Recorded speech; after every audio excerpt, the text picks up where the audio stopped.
여러분 안녕하십니까? 뉴스투데이 제주입니다. 도내 최대 규모의 개발 사업인 제주시 오라 관광단지 조성 사업이 환경영향평가심의에서 표결 끝에 조건부로 통과됐습니다. 하지만 중산 간의 환경 파괴 논란은 계속될 것으로 보입니다. 박주영 기자입니다. 제주 시내가 한눈에 내려다 보이는 한라산 중산간 지역. 중국 자본계 사업자가 이곳 350만 제곱미터의 숙박시설과 명품 빌리지, 실내형 테마파크 등을 포함한 대규모 관광단지를 조성하겠다며 나섰습니다. 하지만 사업 부지가 마라도 면적 10배가 넘는 데다 열한지 오름과 한천은 물론 하천 지류 등도 포함된 상황.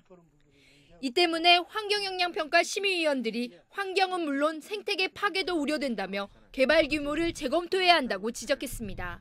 오름하고 요 하천이 쭉 생태축 연결되게끔 하는 요 안을 내는데 그게 어렵습니까? 그런데 보시다시피 공사를 35% 하다가 중단돼 있는 이런 풀밭에 이렇게 개발을 해서 오히려 더 친환경적으로 사람이 이용하는 그런 관광단지를 만드는 것은 더 좋은 일이지 않느냐. 게다가 사업자가 도두 오수처리장으로 보내겠다고 밝힌 오수량만 하루 1,000톤. 굉장한 그 물량일 뿐만 아니고 또 이거에 따르는 여러 가지 그 처리장의 부하가 굉장히 가중될 것이 아닌가 하는 생각이 듭니다. 특히 비 오는 날에 현장 조사를 강행하는 등 환경영향평가 조사가 부실했다는 지적도 제기됐습니다. 환경영향평가 심의위원들은 경론 끝에 표결을 거쳐 8대4로 조건부 통과시켰습니다. 환경 파괴 논란이 해소되지 않은 가운데 역대 최대 규모의 사업이 추진되면서 중산간 지역의 환경 파괴 논란은 계속될 것으로 보입니다. MBC 뉴스 박주연입니다. 제주시 시민복지타운에 공공임대주택을 짓는 계획이 확정됐습니다.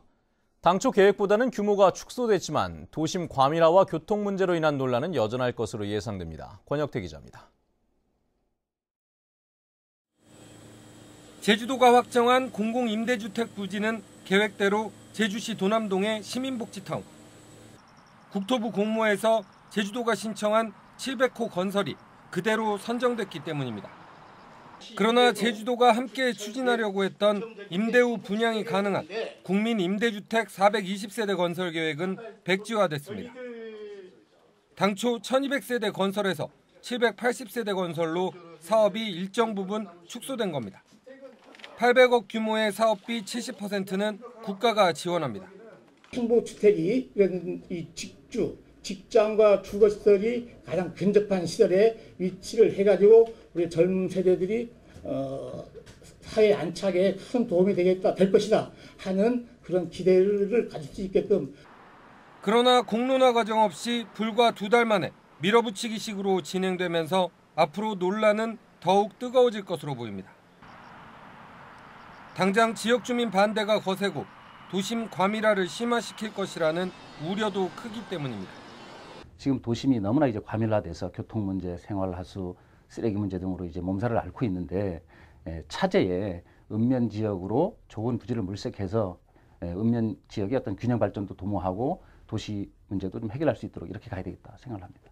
제주도는 일단 내년 2월까지 TF팀을 구성해 주민 의견을 수렴하고 교통과 교육 문제 등에 대한 대책을 내놓기로 했지만 앞뒤가 바뀐 행정이라는 비판은 피하기 어려울 것으로 보입니다. MBC 뉴스 권혁태입니다. 이용자 중심의 대중교통 체계 개편안이 내년 8월부터 전면 시행됩니다. 제주도는 오늘 오후 2시 서귀포시청에서 대중교통 체계 개편 도민 공청회를 열고 내일은 오전 10시 제주시청에서 개최할 예정입니다. 제주도는 공청회에서 나온 의견을 수렴해 개편안을 확정하고 교통 인프라를 확충한 뒤 내년 8월부터 전면 시행할 예정입니다. 대중교통 체계 개편안은 제주 전 지역을 단일 시내버스 구간으로 운영하고 급행버스 신설과 대중교통의 우선차로제 도입 등을 골자로 하고 있습니다. 지역 아동센터는 가정 형편이 어려운 학생들의 교육을 돕기 위해 보조금으로 운영되는 아동복지시설입니다. 그런데 이런 지역 아동센터를 운영하는 50대 목사가 센터를 오가는 여학생들을 성추행한 혐의로 경찰에 입건됐습니다. 김찬현 기자의 보도입니다. 지난 2008년 문을 연 제주도 내 한 지역 아동센터. 학교를 마친 학생 20여 명이 모여 학습 지도나 돌봄을 받는 곳입니다. 그런데 지난 6월부터 센터장에게 성추행을 당했다는 여학생들의 신고가 잇따랐습니다. 그 모든 게 한꺼번에 일어난 일이 아니고 제가 알기로만 해도 수년 동안 이게 걸쳐서 성추행 과정도 있었던 것 같아요. 경찰은 피해 학생들과 시설 관계자 등을 조사한 뒤 센터장인 53살 최모 목사를 아동 성추행 혐의로 입건했습니다. 최 씨는 시설 안에서뿐만 아니라 야외 학습 현장과 통학 차량에서도 성추행을 한 것으로 전해졌으며 확인된 피해 학생만 5명에 이릅니다. 하지만 최 씨는 여전히 센터장으로 근무하고 있어서 학생들의 불안감은 여전합니다. 지침을 보면 이게 수사 중이어서 시설장 교체라든지 이런 규정이 없어요. 앞으로 이러한 사례가 없도록 하고 또 좀 유연하라는 취지의 내용은 당연히 주지를 시켰겠죠. 한편 최 씨는 아이들이 귀여워서 한 행동이라며 성추행 혐의를 부인한 것으로 전해졌으며 취재에는 응하지 않았습니다. MBC 뉴스 김찬현입니다. 학교에서 발생하는 성폭력 사건이 해마다 늘어나고 있는 것으로 나타났습니다. 더불어민주당 김병훈 의원이 전국시도교육청으로부터 제출받은 성폭력 사안 심의 현황에 따르면 지난해 제주 지역 초중고등학교에서 발생한 성폭력 사건은 16건으로 3년 새 4배 증가했습니다. 특히 지난해에는 초등학교에서도 3건의 성폭행 사건이 일어나는 등 연령대가 낮아지는 것으로 나타났습니다. 어제는 세계보건기구가 정한 치매 극복의 날이었습니다. 치매 질환은 초기에 치료를 시작해야 진행 속도를 늦출 수 있는데요. 하지만 초기 치매 환자에 대한 관리 프로그램은 찾아보기 어려운 실정입니다. 김현선 기자입니다. 할머니, 할아버지들이 봉사자의 구령에 맞춰 체조를 하는 시간. 보건소에서 운영하는 치매 노인 주간보호시설입니다.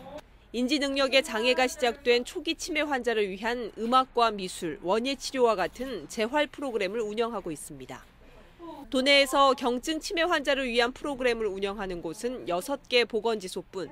이마저도 65살 이상 노인 가운데 저소득층만 해당되고 정원도 6곳을 모두 합쳐야 200명에 불과합니다. 전화 상담은 굉장히 많은 편인데요. 저희 보건소는 지역사회 취약계층을 위한 의료시설이기 때문에 사실 수요에는 저희가 시설이 다 이제 필요로 하는 분들한테 충족을 주지 못한다고. 치매 질환은 조기에 진단해 적절한 치료가 시작돼야 진행 속도를 늦출 수 있고 이로 인한 사회적 비용도 크게 줄일 수 있습니다. 요양시설 입소율이 55% 정도 감소하고요. 치매 어르신을 돌보는 데 드는 비용이 약 6천만 원 정도, 8년 동안 6천만 원 정도가 절약이 되고요. 7,800시간 정도 돌보는 데 드는 시간을 절약할 수 있습니다. 도내 치매 환자는 올해 기준으로 1,200여 명, 유병률 11.77%로 전국 지자체 가운데 가장 높고 2025년이면 16,000여 명까지 늘어날 것으로 예상됩니다.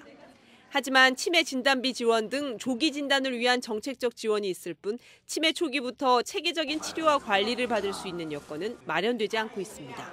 MBC 뉴스 김현선입니다.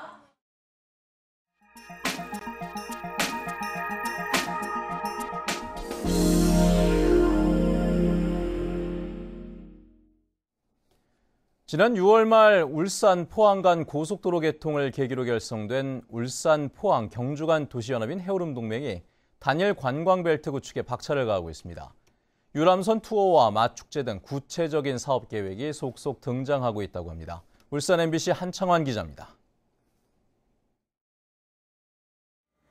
포항 연안을 운항 중인 러브 크루즈선입니다.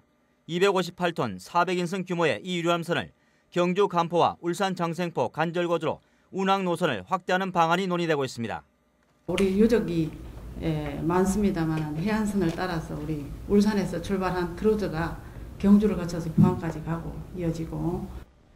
지난 6월 말 울산 포항 간 고속도로 개통을 계기로 결성된 울산 포항 경주 간 해오름 동맹.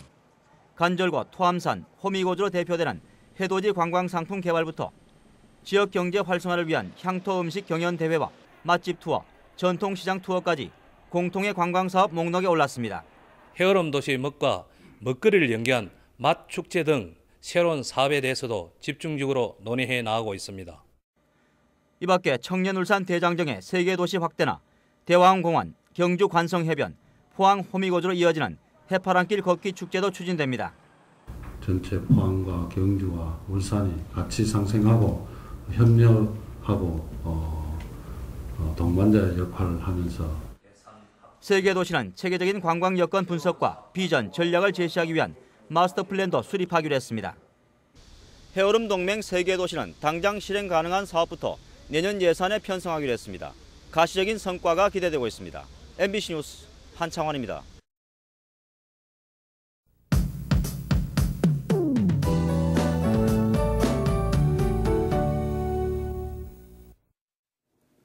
네, 오늘은 낮과 밤의 길이가 같아진다는 절기추분인데요. 가을이 깊어지면서 해가 점점 짧아지고 있습니다. 오늘 아침은 비가 내리면서 어제보다는 더 서늘하게 출발하고 있는데요. 비는 앞으로 5mm가량 더 내리다 오전 내에 대부분 그치겠습니다. 내일은 가끔 구름만 지나면서 쾌청한 날씨를 보이겠고요. 큰 일교차에만 잘 대비하신다면 바깥 활동하기 무난하겠습니다. 다음은 자세한 지역별 날씨입니다. 네, 오늘 아침 북부 지역의 기온 19도 내외에 나타내고 있고요. 낮 기온은 21도까지 떨어지는 등 한낮에도 선선한 날씨를 보이겠습니다. 서부 지역은 아침과 낮의 기온차가 7도가량 벌어지면서 나오실 땐 체온 조절할 수 있는 외투를 챙기는 것이 좋겠고요. 남부 지역은 비가 그친 뒤에도 산발적으로 빗방울이 떨어지는 곳이 있겠습니다. 네, 동부 지역은 예년 이맘때와 비슷한 기온을 유지하겠습니다. 이 시각 현재 산간 지역의 기온 8도까지 떨어져 있고요. 비가 오고는 있지만 가시거리는 10km 이상으로 시정은 양호한 모습입니다. 현재 섬 지역의 기온 19도에서 20도, 낮 기온은 24도에서 26도가 예상됩니다. 물결은 남쪽 먼바다를 중심으로 약간 높게 일겠고요. 현재 대부분 공항에는 구름의 양이 많은 모습입니다. 네, 이번 주말과 휴일에는 완연한 가을 날씨를 보이면서 나들이 하기 좋겠습니다. 날씨였습니다. 제주경찰청은 최근 잇따른 외국인 강력 범죄에 대해 오늘부터 100일 동안 외국인 범죄 특별단속에 나섭니다. 이를 위해 외국인 강력 범죄를 전담할 형사팀을 경찰서별로 운영하고 무단횡단 등 교통질서 위반도 집중 단속하기로 했습니다. 또 바우젠거리와 한림항, 제주시청과 서귀포항을 외국인 범죄 집중 순찰구역으로 정해 야간 순찰을 벌일 계획입니다. 제주도 교육청은 내년 3월 새학기부터 운영되는 함덕고등학교 음악과와 애월고등학교 미술과 신입생을 각각 40명씩 모두 80명 선발합니다.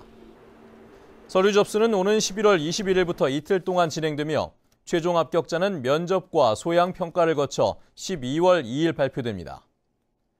두 학교는 전공 심화 과목을 80단위 이상으로 편성해 특수 목적고 교육과정과 동일하게 운영하고 정규 수업을 통해 이루어지는 실기 수업과 개인 레슨 비용은 전액 지원할 예정입니다.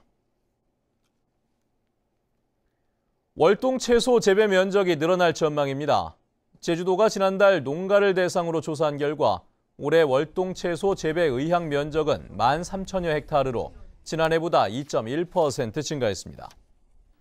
작물별로 보면 마늘과 양배추가 5%가량 증가하고 배추와 양파도 20%가량 늘어날 것으로 예상됩니다.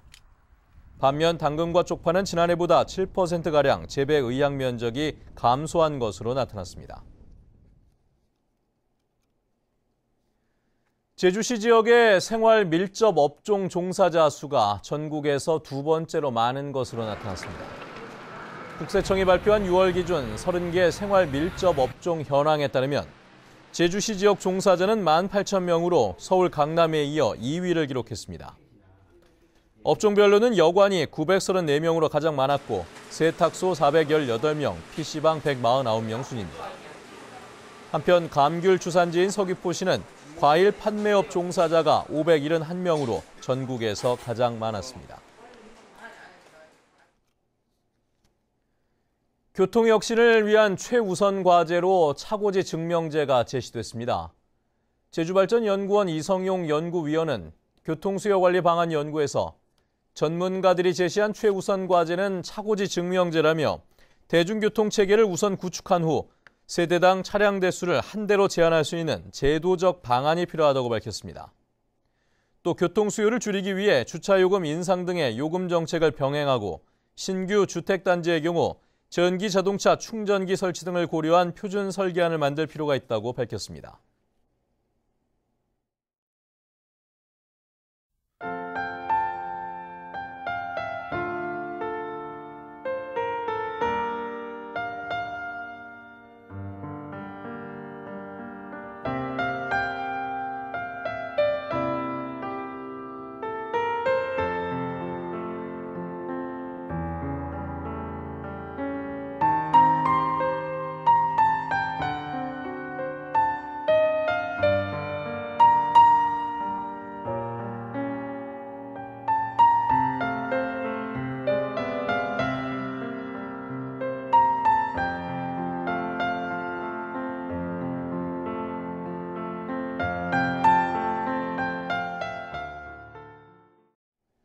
네, 뉴스투데이 제주를 마칩니다. 시청해주신 여러분 고맙습니다.